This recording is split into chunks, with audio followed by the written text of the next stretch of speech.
Hey guys, Jedi Monkey here with another build video. This is kind of an updated Titan build. I've decided to swap out the damage exotic arms for the melee to go with a Ashen Wakes. Pretty cool video. Pretty good, cool build. Kind of bypasses all your ability cooldowns because you get both your grenade and you have pretty much unlimited melees.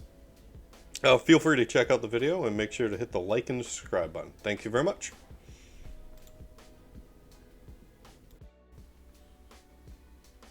Alright, so let's look at what we're doing in this build. So we are running Middle Tree Sunbreaker. So you get the throwing hammer that you can pick up. And then we are also running fusion grenades. Because we're also running Ashen Wakes. Ashen Wakes gives you the improved fusion grenade damage, plus they explode on impact, which makes them explode immediately and deal a bunch more damage than they normally would. And then we are pairing that with Aegir's Scepter, so we can bypass the subpar super for the Scepter's damage, and just the general ad clear that it gives you, plus the pretty decent boss damage it can give you too. For mods, we're running pretty much a well mod. There's two different ways you can do it depending on how you want to do it. I tend to run Well of Life, just to, when you pick up that well, you gain a little bit of life back, which is pretty helpful because you're running around throwing hammers and grenades 99% of the time.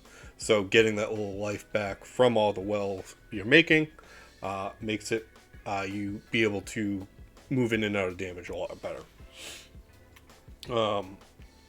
So on the helmet, I'm running double hands-on to help get that super back even quicker, so you can use the scepter more often. Well of Life, as I said, you could also, if you wanted to, create more wells. You could go Explosive Well Maker, so when you're throwing your grenade, you're also making wells off the explosion damage, plus the grenade damage.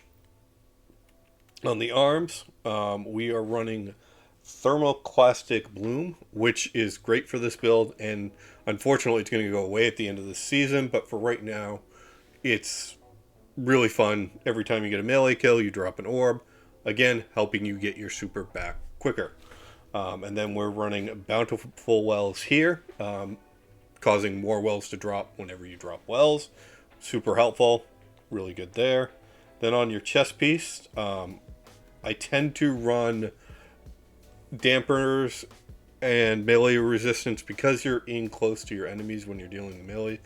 Throwing your hammer just gives you a little bit more survivability in the higher level content. And then we're running elemental ordnance, so defeating with your grenades gives you grenade damage, drops wells, which is the main purpose of the build. Again, melee well maker, kind of self-explanatory. You're throwing your hammer a lot, so you want to be making as many wells as you can with that. And then down here, there's a couple different ways, depending on what you're running for weapons and what you need for damage. I almost always, with this build, if I'm doing any high-level content with Overload champions, I'm going to put Thermoclastic Strike on. It's great for stunning those Overload champions. And then you can just keep pounding them with that hammer and kill them pretty damn quick with that. If I'm running more of a solo content where I'm running around, Passive Guard is awesome. Just by having a hammer equipped, you're taking less damage. Having a sword equipped, you're taking less damage, which is great because you're running around. A lot of times when you're throwing the hammer, you're taking a lot of damage there.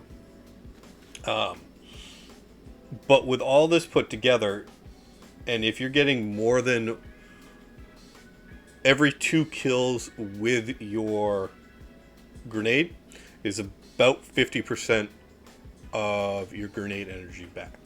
Any more than that, you're talking 75 to another full grenade. Very easy to get your grenade back within 2 to 3 seconds, depending on how many kills you're getting. On top of that, once you get Roaring Flames, one of the abilities here, there it is, Roaring Flames,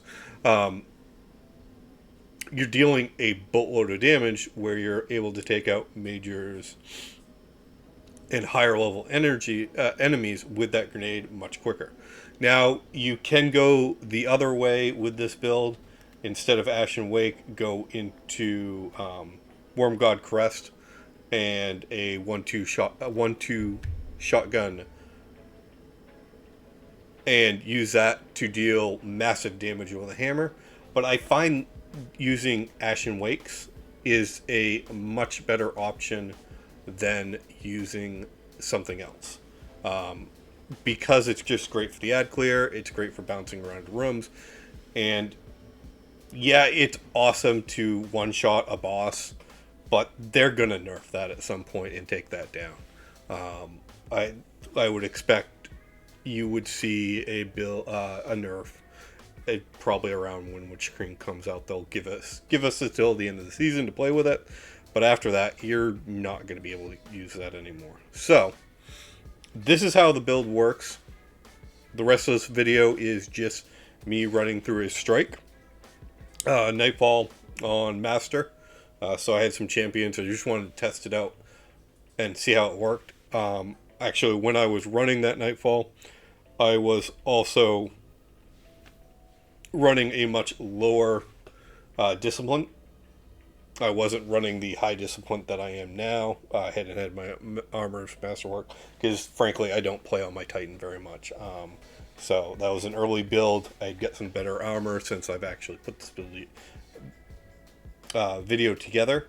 This also gives you the option to run pretty much any weapon you want in your secondary slot, depending on what you need to do.